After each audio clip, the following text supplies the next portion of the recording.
Knowledge is that gift of the Holy Spirit that detaches us. We often think of knowledge as the acquisition of a particular discipline or subject, but the gift that the Spirit gives us is knowledge of how God thinks, how He regards life and things. It gives me an insight into the transitory nature of all that is created. The gift of knowledge puts heart in your Christianity. Many good people live a Christianity of the mind, where they profess Him with their lips, but Paul said that isn't enough to be saved. Jesus must be accepted by my heart. Romans 10:9. If your Christianity is only an acceptance of truth and ethical code, then your Christianity is in the mind. The danger there is when something befalls you, you cannot understand it. Your religion is peril. Our minds cannot reason everything out. Pain and suffering and famine, for instance. The gift of knowledge helps us find the pearl of great price, buried in the soil of adversity. The gift of knowledge gives me the awareness of one thing necessary in this life, my union with God and His kingdom. It makes us realize that this is not our home. This gift that we must nurture and may grow in our hearts leads us to an utter detachment from everything. There are things we must accomplish in this life and people we love, but we cannot become attached to them all. Our whole lives are hampered by things and people and ourselves. But with the gift of knowledge, I'm not hampered by anything. If I have friends, I give them to God. If I have things and they make me happy, and suddenly they are gone, I give those to God as well. We must be detached from everything. A reading from Mother Angelica's little book of life lessons and everyday spirituality. Jesus, what is on your heart? Jesus began. This verse says it all. Isaiah 53, verse 3 through 12. He was despised and rejected by mankind, a man of suffering and familiar with pain. Like one from whom people hide their faces, He was despised, and we held Him in low esteem. Why, you ask, my beloved ones? The answer indeed lies within the cross. On the cross is where my love and my mercy were poured out, and my Father's justice was met. Why? Because I too had to endure through rejection, betrayal, and sufferings daily. Being rejected by my family, and most painful, being rejected by the ones I loved, the ones I came to save. Verse 4. Surely He took up our pain and bore our suffering, yet we considered Him punished by God, stricken by Him and afflicted. Does your cross seem too weighty to bear? Does it make you ashamed of the life I picked out for you? Have you recoiled at being looked down upon, and even foolish for my name's sake? Why, you ask? Because although Messiah, I look like a fool.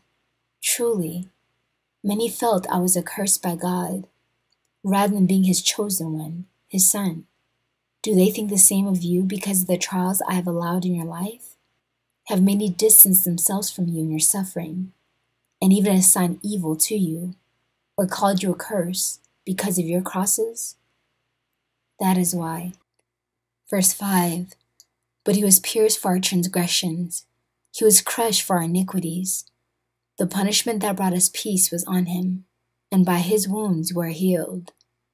I was crushed for the sickness and ailments you carry now, the chronic pain, the terminal illness, and that disease.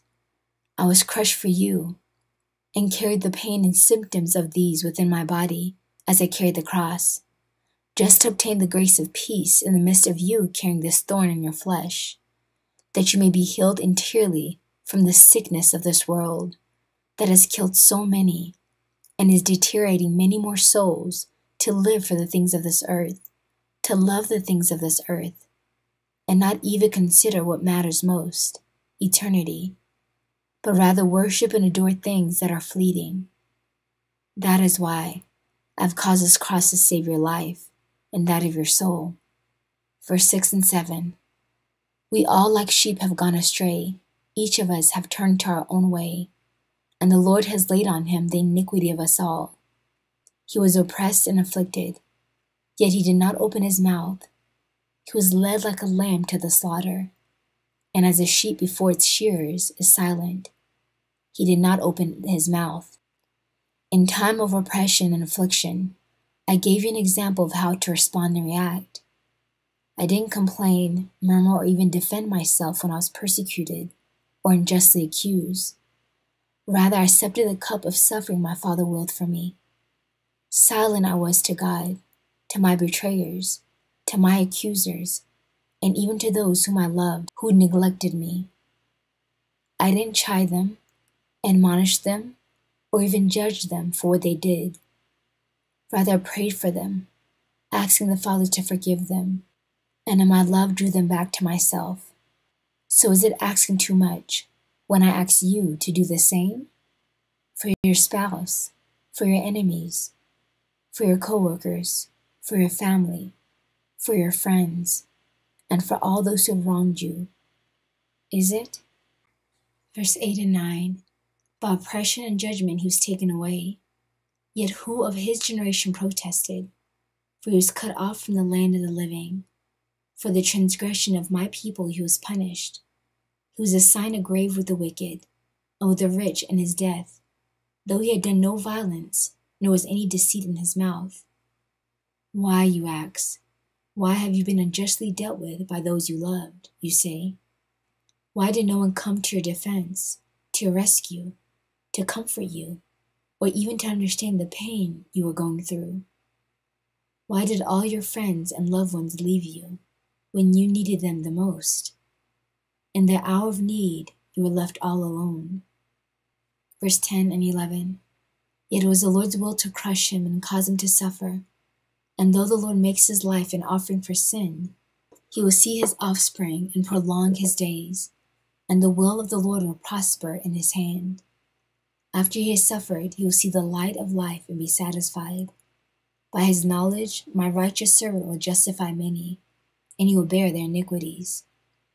Why, you ask, my bride? Because it was the Father's will to crush you as he has. It is his will to cause the suffering and trials in your life, so that you too can be an offering of my love, purifying you of your sin, and to bring salvation to many souls with your offerings. Why? So that after a little while in your suffering, you may see the light of life, true life, that is eternity, and see the glory that I have destined for you in your temporal sufferings.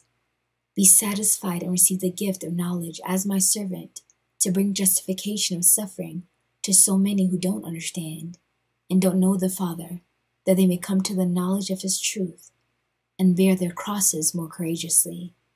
Verse 12. Therefore I'll give him a portion among the great. He will divide the spoils with the strong, because he's poured out his life unto death, and he was numbered with the transgressors. For he bore the sin of many, and made intercession for the transgressors.